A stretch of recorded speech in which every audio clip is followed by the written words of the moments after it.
आणि म्हणून भगवान श्रीकृष्णांनी स्वतःची जबाबदारी म्हणून भगवद्गीतेचे हे विज्ञान पुन्हा स्थापित केले. म्हणजे समाजाच्या भल्यासाठी, समाजामध्ये शिस्त आणण्यासाठी सरकारला अशी पावलं उचलावी लागतात. आपल्याला केवळ एकच काम करायचं आहे की भगवंत जे सांगत आहेत ते करायचं आहे.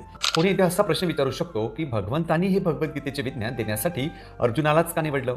सर्वजण त्यांच्यासाठी एकसारखेच आहेत, एक समान आहेत.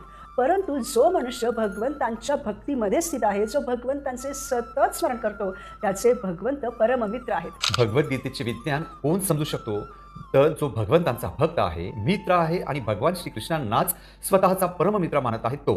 भगवद्गीतेचे हे पुरातन विज्ञान भगवंतांनी अर्जुनाला सांगितले, कारण तो त्यांचा भक्त तसाच मित्रही होता. भगवद्गीता आणि भगवान श्रीकृष्णांना यथारूप समजून घेण्याची हीच पात्रता आहे. एखाद्याने कृष्ण भावना भावित झाले पाहिजे. म्हणून प्रेक्षक हो, आपल्याला सुद्धा भगवद्गीता जाणून घ्यायची असेल तर आपल्यामध्ये सुद्धा या दोन गोष्टी असणे आवश्यक आहे. मित्र म्हणजे कोण हो? मित्र म्हणजे तो जो त्रायते इति मिती, म्हणजे जो आपल्या मर्यादा, आपल्या क्षमता विस्तृत करतो. भगवद्गीता बऱ्याच लोकांकडे आहे, पण त्यांनी ती वाचली असते का? त्यांनी ती समजून घेतलेली असते का? म्हणून आपण भगवंतांनाच आपले परममित्र मानण्याचा आणि आपण भगवंतांचे मित्र भक्त बनण्याचा आटोकाट प्रयत्न केला पाहिजे. प्रेक्षक हो, भगवत विज्ञान समजून घेण्यासाठी श्रीकृष्णच भगवंत आहेत हे स्वीकारावे लागते. भगवंतांचे भक्त ते स्वीकारतात, परंतु जो भगवंतांना मानित नाही, जो भगवंतांनी घालून दिलेले नियम तरी कसे पाळेल? की श्रीकृष्णच परमपुरुष पुरुषोत्तम भगवंत आहेत. तो खरं तर मनुष्याचे दोनच वर्ग आहेत. म्हणून अशा अभक्तांमार्फत भगवद्गीतेवर लिहिलेले भाष्य हे निरर्थक आहे. परंतु त्यांनी त्या वरदानांचा योग्य प्रकारे उपयोग केला का? नाही, कारण त्यांची बुद्धी स्थिर नसते. ते उच्च ज्ञान घेण्यास असमर्थ असतात, म्हणून त्यांना हे ज्ञान आपण देऊ शकत नाही. खूप मोठा पंडित होता.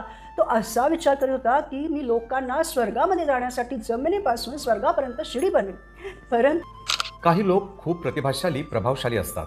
उदाहरणार्थ, एखादा मनुष्य म्हणून या ठिकाणी भगवंत अशा चुकीच्या मार्गाबद्दल एक सूचना देतात की तर त्या थोड्याशा श्रद्धेच्या आधारावर आपण एवढे तरी स्वीकार करू शकतो की श्रीकृष्णच परम भगवंत आहेत. म्हणून आपणही या भौतिक जगात आल्यानंतर आपला भगवंतांशी जो शाश्वत संबंध होता त्याच्या त्या तारा तुटलेल्या आहेत. त्या तारांना तर भगवंत पॉवर हाऊस आहेत, त्यांच्यापासून तत्काळ आपल्यापर्यंत ती एनर्जी येण्यास सुरुवात होते. म्हणून प्रेक्षक हो, जीवनात आनंदी राहण्यासाठी आपण